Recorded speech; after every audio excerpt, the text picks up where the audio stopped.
Hi everyone, Adam with Colorado Estimates and Designs.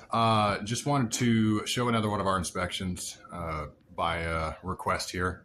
I managed to prep the area so there was no personal information around, but I just wanted to kind of show off what we do here. So here's the restoration area. So there's the kitchen.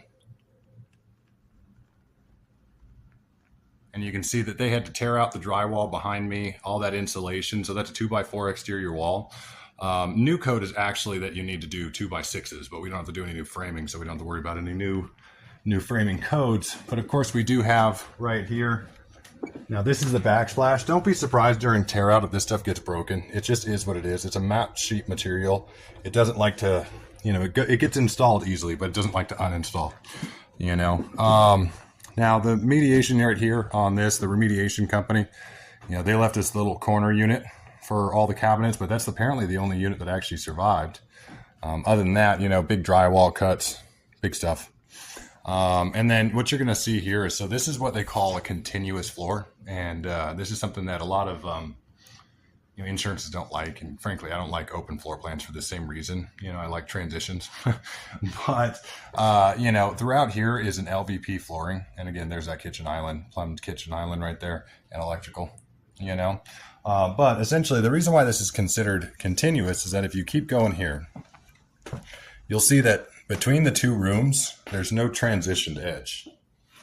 There's no transition. And so what this means is that if we can't find the matching material, we actually have to uninstall, reinstall the whole 9 yards, whole floor. So even though remediation only took out, a 15 by 15 area, roughly, this will actually result in a full replacement. For upstairs and downstairs. Upstairs is a little bit better. But this is just kind of what I wanted to show off. And so, this is one of the things that we like to do, like to test. The next bit I'll show you guys is what we do for a floor leveling test. I'll let you kind of know what that is. So I use my tile leveler right here. Neat little tool. So basically, when I click my laser on, you'll see that it auto levels itself right there, right? So as I push it around. Now what you do is you're going to start with a control test. Take out your handy tape measure and then give yourself a control test right here. Right here we can see that we're hovering right at 2 1/8. And then we're going to move out 3 feet at a time. So while you're doing this, you're going to go 1 step and then take your next line. 1 step and take your next line. You're going to keep doing this as you go across the room, because what you're trying to do is find a gauge on what is going on.